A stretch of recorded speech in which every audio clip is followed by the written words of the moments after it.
Hey guys, welcome to my channel. I am your friend your teacher Nisha Sharma. कैसे हैं आप सब लोग? I hope you guys are good. So guys, आज जो हम टॉपिक कर रहे हैं सीडीपी सीरीज में बहुत इंपॉर्टेंट टॉपिक है जो सीटेट एमपीटेट मतलब हर एक कॉम्पिटेटिव एग्जाम में आता है।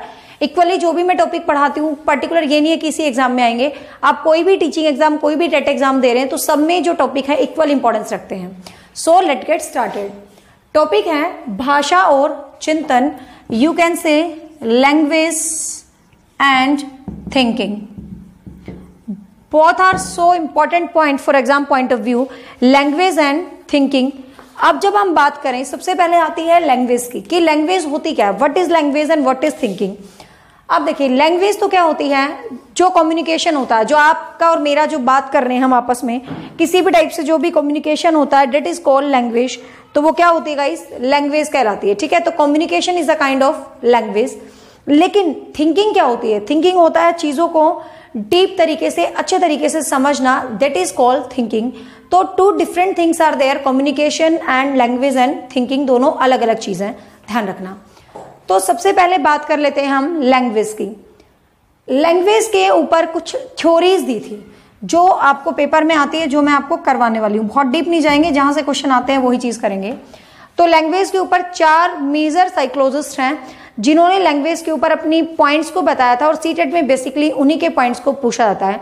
तो सबसे पहले है स्कीनर का सिद्धांत। सबसे पहले है लैंग्वेज में स्कीनर का सिद्धांत, जिसको हमने नाम दिया है एनवायरमेंटल थ्योरी, या हिंदी में बोलते हैं वातावरणीय सिद्धांत, और इंग्लिश में बोलते हैं एनवायरमेंटल थ्योरी। तो सबसे पहला क्वेश्चन तो आपका यही आ जाएगा कि जो लैंग्वेज है उसका जो वातावरणीय सिद्धांत है, जो एनवायरमेंटल थ्योरी है, वो किसने दी है। ठीक है, तो लैंग्वेज का जो वातावरणीय सिद्धांत है, जो एनवायरमेंटल थ्योरी है, वो किसने दी है भाई? स्कीनर ने दी है। अब नाम से ही क्लियर है यहाँ पे क्या हो सकता है। मीन्स स्कीनर क्या कहता है कि जो बच्चा लैंग्वेज को सीखता है, भाषा को सीखता है, तो वो किसके साथ सीखता है? एनवायरमेंट के साथ। मीन्स वो वातावरण के साथ सीखता है। वो ये नहीं कहता कि बच्चा तो जन्म से ही भाषा को लेके पैदा होता, बिल्कुल भी नहीं कहता। वो कहता है कि भाषा एक ऐसा फैमिली है, एक ऐसा एनवायरमेंट है कि मान लो मैं यहाँ रहती हूँ हरियाणा में, ठीक है, मैं कल को यूपी में चली गई, यूपी में तो खैर एमपी में, बॉम्बे चली गई, अमेरिका चली गई, व्हाटएवर कहीं भी चली गई। मेरा कहने का क्या मतलब है कि ये कहता है कि आप, मेरे पास अभी हरियाणा की भाषा थी, मैं यूपी में रहने लगी, यूपी की भाषा आ गई, बॉम्बे में रहने लगी, बॉम्बे की भाषा आ गई, अमेरिका में रहने लगी, अमेरिका की भाषा आ गई। मीन्स हम जिस भी वातावरण में गए, हम जिस भी माहौल में गए, हमें उसी माहौल की क्या आ जाती है गाइस? भाषा आ जाती है। आपको एग्जाम में अब क्वेश्चंस कैसे आएंगे? आपको स्टेटमेंट गिवन होगी, 3 स्टेटमेंट्स होंगी, और ऑप्शंस में होता है निम्न में से कौन सा प्याजे का कथन नहीं है, स्कीनर का नहीं है, कौन सा स्कीनर का है, लाइक ऐसे क्वेश्चंस आते हैं। तो क्वेश्चन आएगा कि वातावरणीय सिद्धांत स्कीनर के द्वारा दिया गया है, बिल्कुल सही है भाई। भाषा एक परिवार है, जो एक दूसरे से हम सीखते रहते हैं, एक एनवायरमेंट से दूसरे में जाते हैं, परिवर्तन हो जाता है, बिल्कुल ठीक है। आप एक जगह पे रहते हो, दूसरी जगह पे रहोगे, आपकी भाषा चेंज हो जाएगी, बिल्कुल ठीक है। या भाषा जन्मजात होती है, बिल्कुल गलत है। स्कीनर ने तो कहा ही नहीं भाषा बाय बर्थ होती है। मीन्स स्कीनर की थ्योरी में आपको क्या याद रखना है? स्कीनर की थ्योरी में आपको याद रखना है कि भाषा एक एनवायरमेंटल फैक्टर है, भाषा एक जन्मजात जो है सिद्धांत है। ठीक है, just remember this point in Skinner theory. तो भाषा का वातावरणीय सिद्धांत, भाषा का क्या हो गया भाई? सबसे पहला सिद्धांत। अब मोस्ट इंपॉर्टेंट थ्योरी जो हर बार एग्जाम में आती है, जितने स्टार लगाओ उतने कम है, that is Noam Chomsky. Noam Chomsky का जो भाषा का विकास है बहुत ही ज्यादा इंपॉर्टेंट रखता है। इन्होंने दी थी inborn theory.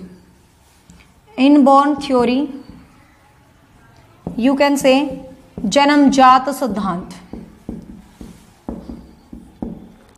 I think title itself clears to you कि भाषा, नोम चोम्स्की क्या कहना चाहते हैं भाषा के बारे में। नोम चोम्स्की कहते हैं कि भाषा जन्मजात होती है। जैसे स्कीनर ने तो नहीं कहा ना भाषा जन्मजात होती है, स्कीनर तो कहता है भाषा एनवायरमेंट की देन है, वातावरण की देन है। बट चोम्स्की क्या कहते हैं कि भाषा जन्मजात होती है। वो कहते हैं बाय बर्थ, जब एक बच्चा पैदा होता है इस दुनिया में, वो भाषा के साथ पैदा होता है। बच्चे की एंट्री रोते हुए होती है। रोना is a kind of sound, and sound is a kind of language. ठीक है, तो नोम चोम्स्की कहते हैं कि बच्चा जन्म के साथ ही भाषा लेकर पैदा होता है। तो ऐसी स्टेटमेंट बहुत बार एग्जाम में आती है कि इसने ये बोला, इसने ये बोला। तो you just remember about the Noam Chomsky.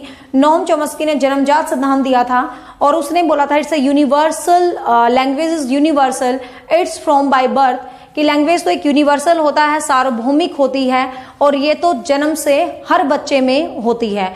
वो क्या कहते हैं नोम चोम्स्की कि जो लैंग्वेज होती है ना वो एनवायरमेंट से नहीं मिलती हमें हमारे अंदर जन्म से एक व्याकरण होता है और उस व्याकरण की वजह से हम कहीं भी जाते हैं तो उस लैंग्वेज का एक्विजिशन कर लेते हैं। मीन्स इसने क्या बोला है कि जो भी इंसान पैदा हुआ उसके अंदर जन्म से ही एक ग्रामर होती है, ठीक है।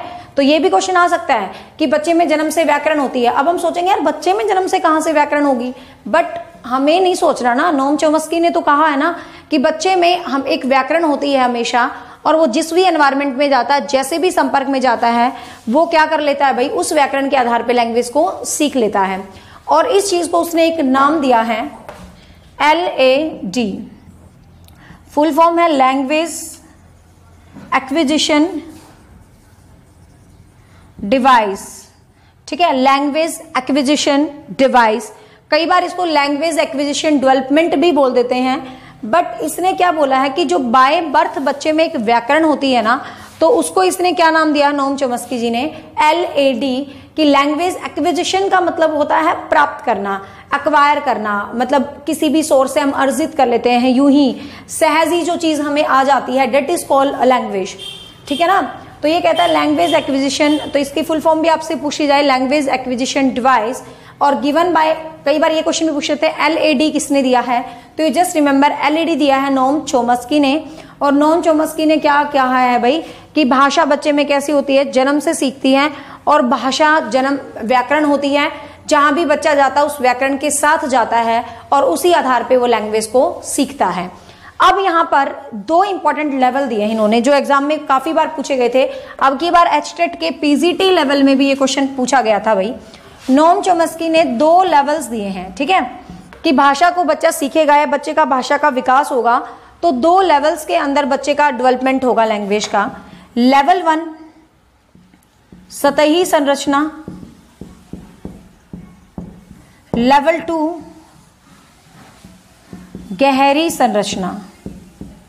HTET में यहां से क्वेश्चन आया था, ध्यान से सुनना। इसको बोलते हैं हम सरफेस लेवल और इसको बोलते हैं हम डीप लेवल, ठीक है। अब क्वेश्चन आए कि नोम चोम्स्की ने भाषा के कितने लेवल्स दिए हैं भाषा को सीखने के, तो इसने भाषा का जो स्ट्रक्चर प्रेजेंट किया है तो 2 टाइप से किया है। सही स्ट्रक्चर जिसको हम सरफेस स्ट्रक्चर बोलते हैं, सरफेस लेवल बोलते हैं। गहरी संरचना जिसको हम डीप स्ट्रक्चर या डीप लेवल बोलते हैं। अब है क्या ये गहरी संरचना और deep structure, what is difference between both, कि क्या अंतर है इन दोनों संरचनाओं के अंदर, ध्यान से समझना। नोम चोम्स्की जी कहते हैं कि जो बच्चे में सरफेस लेवल पे जो लैंग्वेज होती है, सरफेस लेवल पे लैंग्वेज का मतलब समझते हो, जैसे मैं पैदा होती बोलती मम्मा पापा, खाना पीना, चलना फिरना, जो हमारी डेली रूटीन्स में जो बातें होती हैं, जो डेली रूटीन में शब्दों को हम इस्तेमाल करते हैं, डेट इज सतही संरचना। वो क्या होती है, सरफेस लेवल होता है। जो डेली रूटीन की चीजें होती हैं डेट इज सतही संरचना, ये सरफेस लेवल होता है। गॉट इट, समझ रहे हो ना। खाना पीना, चलना फिरना, घूमना, बात करना, किसी से जनरल टॉकिंग करना, ये सब हमारी कौन सी होती है गाइस, सतही संरचना होती है, जिसको हम क्या बोलते हैं, सरफेस लेवल जो है हम बोलते हैं। नेक्स्ट है गहरी संरचना। गहरी संरचना जिसको हम डीप लेवल बोलते हैं। अब यहां पर आपने कुछ सीख लिया, ठीक है, आपने सिंपल भाषा बोलनी सीख ली। मान लो मेरे को बोलना आता है, लेकिन जब मैं पढ़ाने लगती हूं तो मुझे शब्दों की कनेक्टिविटी करनी पड़ती है कि मैंने शब्दों को कैसे कैसे यूज करना है, समझ रहे हो। मुझे शब्दों की कनेक्टिविटी करनी पड़ती है कि मैंने शब्दों को कैसे एक्सप्लेन करना है। एक्सप्लेनेशन इस ढंग से करनी है कि हर लाइन अपने आप में क्वेश्चन हो, समझ रहे हो ना। कि कई बच्चे कहते हैं जी क्वेश्चंस नहीं आए लास्ट में, तो गाइज मैं पढ़ाती ही वो कॉन्सेप्ट हूं जो क्वेश्चंस हो। मतलब मैं अपना जो चैप्टर है मैं खुद इस तरीके से उसको प्रिपेयर करती हूँ कि उसकी हर लाइन अपने आप में क्वेश्चन ही होती है। जैसे वातावरणीय सिद्धांत किसने दिया, किसने ये बोला था, किसने कहा भाषा जन्मजात होती है, भाषा के 2 लेवल किसने दिए, हाँ, तो डीप स्ट्रक्चर का मतलब समझ गए, जब आप अपनी लैंग्वेज को मीनिंगफुल पैटर्न में ऑर्गेनाइज करते हो, उसके आधार पे कुछ और संरचनाएं बनाते हो, कुछ नया फॉर्मेट तैयार करते हो। सिंपल रूप से शब्दों को सीखना, that is your surface level वाक्यों को, लेकिन उसका एफर्ट्स, उसके मीनिंग, उसकी अरेंजमेंट, उसका सिस्टम, उसको किस स्थिति में आप कैसे प्रयोग कर रहे हो, that is called deep structure. अब जो क्वेश्चन था स्टेट में यही था, नोम चोम्स्की के हिसाब से कोई बच्चा है, वो अपनी भाषा को, अर्थ को समझते हुए उसको डिफरेंट मतलब स्ट्रक्चर्स के अंदर इस्तेमाल कर रहा है, तो वो भाषा के किस लेवल पर है, ठीक है ना। तो जब मीनिंग को ग्रहण करके वो अलग अलग तरीके से उसको एप्लीकेबल करता है, प्रयोग करता है, तो भाषा के किस लेवल में होता है, डीप लेवल में, गहरी संरचना, ठीक है, गहरी संरचना डीप स्ट्रक्चर लेवल में जो है होता है कौन भाई, ये बच्चा। अब क्वेश्चन ये भी आया था कि नोम चोम्स्की के हिसाब से भाषा का सबसे कठिन समय क्या होता है, भाषा सीखने का सबसे मुश्किल। तो ऑप्शन होता है जब बच्चा पैदा होता है, जब बच्चा किशोर अवस्था में जाता है, या बच्चा जब स्थायी संरचना से गहरी संरचना में जाता है, या बच्चा जब एक वातावरण से दूसरे वातावरण में जाता है, ऐसे करके भी क्वेश्चन आ जाता है। तो चोम्स्की के हिसाब से जो मोस्ट डिफिकल्ट टाइम पीरियड होता है लैंग्वेज को सीखने का, वो जो मोस्ट डिफिकल्ट टाइम पीरियड होता है लैंग्वेज को सीखने का, वो क्या होता है, सतही संरचना से गहरी संरचना में जाना। तो क्वेश्चन में ये ऑप्शन मिलेगा आपको कि चोम्स्की के according the most difficult in language learning that move to surface level to deep level, surface level से डीप लेवल में जाना क्या होता है भाई, ये होता है स्थायी संरचना। तो आई थिंक आपको स्कीनर का एनवायरमेंटल है, स्कीनर ने कहा एनवायरमेंट से रिलेटेड है, और वाइगोस्की नोम चोम्स्की क्या कहते हैं कि भाषा इनबॉर्न होती है, भाषा तो जन्मजात होती है। फिर आते हैं हमारे फेवरेट सबके सीटेट वालों के जीन प्याजे। प्याजे एवरीबडी नोज अबाउट, प्याजे को मैंने बहुत डीप में करवा रखा। प्याजे के सभी words, assimilation, accommodation, conservation, object permanence, each and everything you will find in detailed in my videos. तो प्याजे को अच्छे तरीके से देख, ठीक है। तो प्याजे क्या कहते हैं, प्याजे का स्टेटमेंट है कि भाषा और विचार दोनों एक दूसरे से कनेक्टेड होते हैं। प्याजे कहता है बच्चा भाषा को खुद सीखता है, बच्चा भाषा को क्या करता है भाई, खुद सीखता है। मीन्स प्याजे ना तो कहते कि बच्चे में भाषा जन्मजात होती है, ना तो प्याजे कहते कि बच्चे में भाषा एनवायरनमेंट से मिलती है। ये कहता है कि जो बच्चा होता है वो भाषा को खुद ब खुद एक्वायर करता है। अब ये मतलब ये नहीं कह रहा कि यहां से एक्वायर करेगा, यहां से एक्वायर करेगा, किसी भी तरीके से एक्वायर कर सकता है अपने एफर्ट से, अपने विचारों से। तो प्याजे ने जो महत्व दिया वो किसको दिया है भाई, विचारों को। विचार समझ रहे हो ना, एक तरह से थिंकिंग से लो, देखो भाषा होती है, फिर विचार होते हैं, फिर थिंकिंग होती है। थिंकिंग थोड़ी सी हाई लेवल की चीज हो जाती है। प्याजे क्या कहता है, बच्चा खुद सीखता है, और जो भाषा और विचार होते हैं वो एक दूसरे से क्या होते हैं गाइस, कनेक्टेड होते हैं। तो ये क्वेश्चन काफी बार पूछा जाता है कि किसके अनुसार भाषा और विचार हमेशा एक दूसरे से जुड़े रहते हैं, हमेशा। ध्यान रखना, प्याजे का मानना है कि बच्चे में भाषा और विचार हमेशा क्या होते हैं, इंटरेक्ट होते हैं, हमेशा कंबाइन होते हैं। तो प्याजे का यही ध्यान रखना, किसके अकॉर्डिंग बच्चा भाषा को खुद सीखता है, ना जन्मजात नहीं होती वही इसके अकॉर्डिंग भाषा। और वो भाषा किससे सीखता है, अपने विचारों से सीखता है, खुद क्रिएट करता है लैंग्वेज को। ये मानना है किसका, भाषा के बारे में, प्याजे का।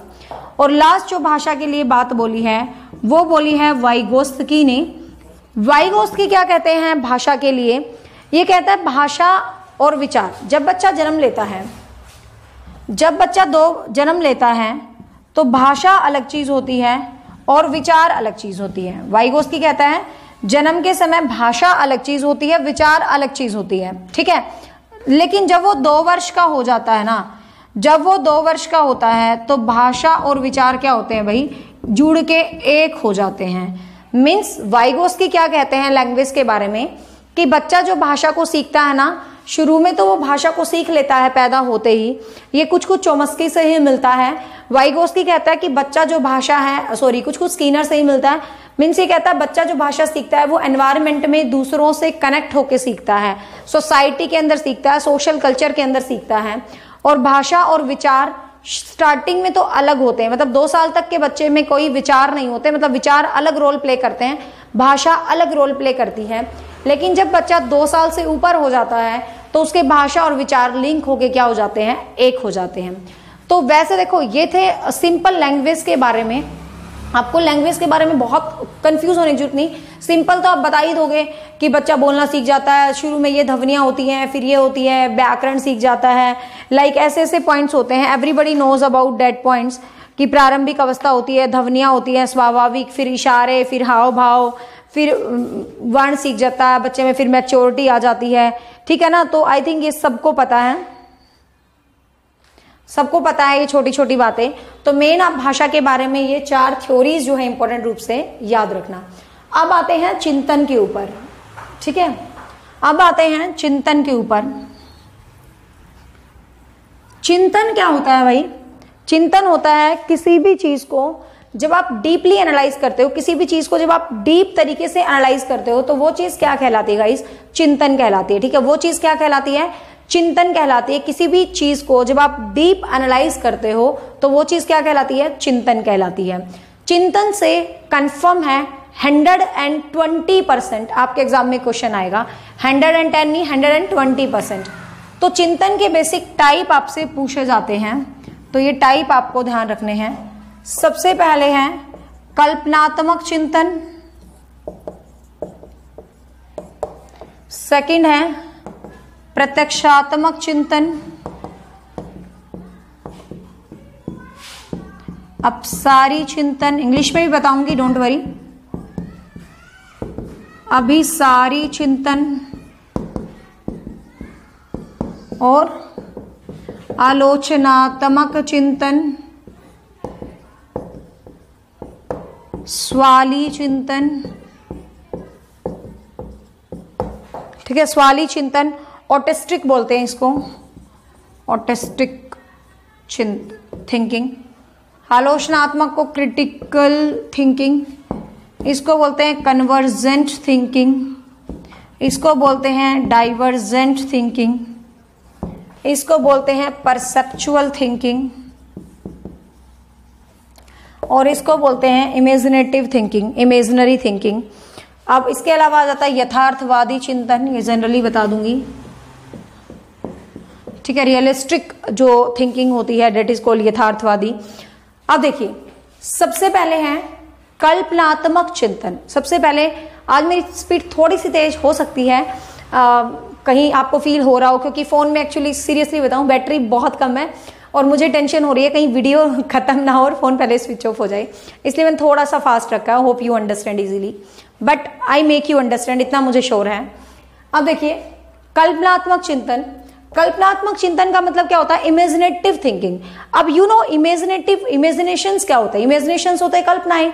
मीन्स कल्पनात्मक चिंतन क्या होता है? खाली पुलाव पकाना, घर में बैठ के आप ओहो सीटेट हो जाएगा, डीटी प्लस भी निकल जाएगा, मेरे तो पेपर हो जाएंगे, मैं टीचर लग जाऊंगा, मेरा लाइफ चेंज हो जाएगा, मतलब बैठ के जब हम यूं ही खाली पुलाव पकाते रहते हैं, that is called imaginative thinking, ठीक है। तो ये इमेजिनरी थिंकिंग होता है। घर का कोई बंदा बाहर घूमने गया है, हम सोचते हैं यार वो बंदा बाहर से मेरे लिए क्या लाएगा, लाता कुछ नहीं, हम घर बैठ के सोचते रहते हैं, तो डेट इज कॉल्ड कल्पनात्मक चिंतन। नेक्स्ट है प्रत्यक्षात्मक चिंतन। प्रत्यक्षात्मक चिंतन होता है परसेप्चुअल थिंकिंग।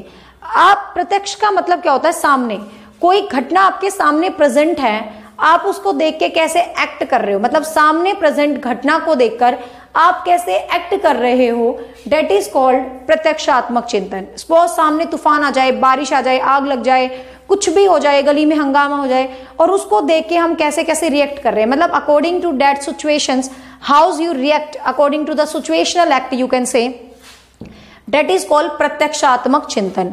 अब भाई ये दो चिंतन है जो पेपर की जान है, हर पेपर की, लिख के ले लो, यहां से क्वेश्चन जरूर आएगा। अपसारी और अभिसारी। अपसारी होता है डाइवर्जेंट थिंकिंग, अभिसारी होता है कन्वर्जेंट थिंकिंग। अपसारी चिंतन का एक और नाम है बहुविध चिंतन। क्या नाम है? बहुविध चिंतन। अब अपसारी चिंतन होता क्या है, पॉइंट को जरा समझना। अप का मतलब क्या होता है, इसे याद कर लेंगे। अप का मतलब होता है हिंदी में फैला होना। अप का मतलब क्या होता है? फैला होना, दूर दूर तक जाना किसी चीज का, डेट इज कॉल्ड अपसारी चिंतन। अप का मतलब फैला होना, किसी चीज का दूर दूर तक जाना।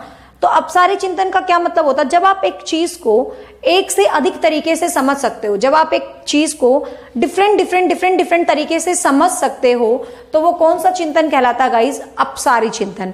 जैसे कि कोई भी एग्जांपल आप ले सकते हो, मैं एक सिंपल एग्जांपल दूं, मेरे हाथ में पेन है, ये पेन का आप लिखने के अलावा क्या क्या यूज करेंगे। अब कोई बच्चा एक यूज बताएगा, कोई 2, कोई 10, कोई कितने। तो जो बच्चा मैक्सिमम यूज बता रहा है तो इसका मतलब उसकी थिंकिंग कैसी है, डाइवर्जेंट है, वो चीजों को अनेक डिफरेंट सिचुएशन में डिफरेंट तरीके से डील कर सकता है। तो ये चिंतन कैसी होती है भाई, अपसारी, जो क्रिएटिव स्टूडेंट्स के अंदर होती है, इसलिए इसको सृजनात्मक चिंतन भी कह दिया जाता है। यहां से क्वेश्चन आता है इंपॉर्टेंट, बहुत इंपॉर्टेंट, कि जो क्रिएटिविटी होती है, मतलब जो सृजनात्मकता होती है, जो क्रिएटिविटी होती है, उसके अंदर कौन सा चिंतन होता है। तो आपको पता है क्रिएटिविटी का मतलब क्या है, एक चीज को आप क्रिएटिव कब होंगे, आप सिलाई लगा लो, कुकिंग लगा लो, आप अलग अलग तरीके से सोचते हो, फ्लेवर कैसे लाएं, होटल वाले ये वो, या आप डिजाइन, यार ये वाला डिजाइन ट्रेंडी है, इस सूट पे क्या मैच करेगा, कौन सा दुपट्टा किसके साथ अच्छा लगेगा, तो कितना ज्यादा आप सोच सकते हो when you are interested in creative mind, ठीक है ना। तो क्रिएटिविटी जो है सबसे यूनिक चीज होती है, जो डिफरेंट तरीके से सोचने पे डिपेंड करती है, और एक स्थिति में डिफरेंट तरीके से सोचना, डेट इज कॉल्ड अपसारी चिंतन, ठीक है। नेक्स्ट है अभिसारी चिंतन, जिसको हम बोलते हैं कन्वर्जेंट थिंकिंग, जिसको हम क्या बोलते हैं, कन्वर्जेंट थिंकिंग। अभिसारी चिंतन के अंदर क्या होता है, कन्वर्जेंट मतलब लिमिटेड, संकुचित। जब एक संकुचित का मतलब इन द सेंस ये नहीं कहेंगे कि नैरो होती है, मतलब ये लिमिटेड होती है, जब आपका सोच का दायरा इतना ही है, 2+2 4 पे आके खत्म हो जाता है, इससे आगे आप उसको घुमा फिरा के नहीं सोच सकते, डेट इज अपसारी चिंतन। मतलब जो फैक्ट्स के ऊपर होता है, जो तथ्यों के ऊपर डिपेंड होता है, जो फैक्चुअल जो चीजें होती हैं, वो किस में आती है गाइस, अपसारी चिंतन के अंदर। अपसारी चिंतन हमेशा शुद्ध होता है, you know well, because facts और फैक्ट जो होते हैं वो क्या होते हैं भाई, फैक्ट हमेशा शुद्ध ही तो होते हैं। तो अपसारी चिंतन में हमेशा करेक्शन होता है, बट अपसारी चिंतन में जरूरी नहीं है करेक्शन हो। क्यों, क्योंकि एक चीज को डिफरेंट वे से सोच रहे हैं, जरूरी नहीं है हम सही सोचें, बट अभिसारी चिंतन में ऑलवेज क्या होता है गाइस, करेक्शन होता है, ऑलवेज क्या होता है, शुद्धता जो है पाई जाती है किसके अंदर, अभिसारी चिंतन में करेक्शन होता है। यहां से क्वेश्चन आता है बहुत बार, इंटेलिजेंस इंक्लूड, जो बुद्धि होती है, बुद्धि, बहुत बच्चों को ये आंसर गलत करेंगे, बहुत बच्चे सोचेंगे बुद्धि में तो अपसारी चिंतन होता है, बुद्धि तो कुछ अलग सी बला होती है। बट साइकोलॉजिस्ट क्या कहते हैं, जो बुद्धि होती है ना, वो एक स्थित, एक शुद्ध सेट चीज होती है, और उसमें जो एबिलिटीज होती हैं उसके हिसाब से हम आगे काम करते हैं। तो आपको ध्यान रखना है, अभिसारी चिंतन में क्वेश्चन आए ना, क्रिएटिविटी में कौन सी थिंकिंग होती है, अपसारी, लेकिन क्वेश्चन आए इंटेलिजेंस इंक्लूड, बुद्धि में किसका समावेशन होता है, तो बुद्धि में हमेशा किसका समावेशन होता है, अभिसारी चिंतन का। बुद्धि में किसका समावेशन होता है, अभिसारी चिंतन का जो है समावेश होता है भाई, किसमें, बुद्धि में, ठीक है। नेक्स्ट है, लास्ट वन है ये आलोचनात्मक चिंतन। आलोचनात्मक, अब देखो आलोचना से कई बच्चों को लगता है आलोचना मतलब बुराई, आलोचना मतलब सिर्फ बुराई नहीं होती, लिटरेरी फॉर्म में किसी चीज में नेगेटिव पॉजिटिव दोनों क्वालिटीज निकालना आलोचना होती है। बट आलोचनात्मक चिंतन का मतलब क्या होता है, जब आप चीज को बिना जाने, बिना परखे, बिना समझे उसकी नेगेटिविटी और पॉजिटिविटी डिस्क्राइब करने लग जाते हो। जैसे कई बच्चे जब मेरी एकेडमी पे नहीं आते थे तो भाई बिना जाने बिना समझे कहते थे एक ही टीचर कैसे पढ़ा सकती है। खैर अब तो मैंने नंबर ऑफ टीचर्स लगा लिए हैं, मैथ्स वगैरह के, साइंस वगैरह के, बट सीरियसली पहले मैं मैथ साइंस को स्किप करवा के बाकी एक्स्ट्रेट यूपी टेट खुद ही पढ़ा देती थी, और टीजीटी एसएस वालों का भी और इंग्लिश एमए वालों का भी। तो क्रिटिकल थिंकिंग मिलती थी कि एक टीचर सब कुछ कैसे पढ़ा सकती है, कई बच्चों का सवाल होता था। I am not praising myself, मैं अपनी तारीफ नहीं कर रही, just I am giving you example, no बेटा, just I am giving you example कि क्रिटिकल थिंकिंग होती है। आप चीज को जान नहीं रहे, पहचान नहीं रहे, आके बैठो तो सही, मैं गारंटी देती हूँ आपके एग्जाम को पास करवाने का, सिर्फ मैथ्स को छोड़ के बाकी कोई मर्जी सब्जेक्ट पढ़ लो और गारंटी से पास करवा दूं। लेकिन अब तो खैर मैंने नंबर ऑफ टीचर्स बढ़ा दिए हैं अकेडमी में, बट पुरानी बातें बता रही हूँ। डेट इज आलोचनात्मक चिंतन। तो चीज को जाने परखे बिना उसके लिए कुछ भी कहना, डेट इज रॉन्ग। तो ये आलोचनात्मक चिंतन का पॉइंट होता है। नेक्स्ट है स्वावलंबी चिंतन। स्वावलंबी चिंतन का मतलब क्या होता है, स्वाली चिंतन, स्वावलंबी नहीं, स्वली चिंतन, ऑटिस्टिक जो है चिंतन होता है। इसके अंदर आपकी, जैसे हमने कल्पनात्मक चिंतन किया ना, कुछ कुछ उसी से रिलेटेड होता है। कल्पनात्मक में तो क्या हम कल्पना बनाते रहते हैं बैठ के, और इस चिंतन में क्या है, हम सपने बुनते रहते हैं। से मतलब थोड़ा सा उसी से रिलेट करेगा स्वली चिंतन, मतलब सपनों के आधार पे जब आप बातों को सोचते रहते हैं कि यार ऐसे मुझे सपना या ऐसे होगा, मतलब आप सोचते रहोगे, वो आपको ड्रीम आ जाते हैं। तो इस टाइप का जो स्वप्न चित्र होता है, जो दिन में कहते हैं ना, अरे वो वाली बात है ये जो अडोलसेंस में होता है ना, दीवा स्वप्न देखना, दिन में सपने देखना, खुली आंखों से सपने देखना, मैं ये कर दूं, मैं ये कर दूं, मैं ये कर दूं, तो जो खुली आंखों से सपने देखना होता है, डेट इज कॉल्ड स्वली चिंतन। सो गाइज, ये था एक छोटा सा concept about language and thinking, and I try my best. I know question यहीं से कवर हो जाएंगे। यथार्थवादी चिंतन, यू नो, जो रियलिस्टिक चिंतन होता है, जो रियल सिचुएशंस पर रिलेटेड होता है, दैट इज यथार्थवादी चिंतन। ठीक है, तो आई होप आपको ये वीडियो पसंद आई है। यदि ये वीडियो, मेरे एफर्ट्स आपको पसंद आते हैं तो don't forget to like the videos. Guys, seriously speaking, एक चीज ही तो है लाइफ में, एक टीचर है, आपके सामने मैं खड़ी हूं, मुझे आपसे सिर्फ इतना ही चाहिए कि आप मुझे कमेंट किया करो कि आपको कैसी लगती है वीडियोस, क्योंकि यदि आप अच्छे कमेंट करते हैं, जैसे भी आपको फील होता है, तो मुझे कमेंट्स को पढ़ के थोड़ा मोटिवेशन मिलता है, रीइंफोर्स मिलता है न्यू वीडियोस को। So don't forget to comment. I am from Haryana Panipat. किसी को कोचिंग या किसी को कोचिंग या किसी को नोट्स वगैरह चाहिए तो आप मुझे फोन कर सकते हैं 7015467794। Bye bye, take care.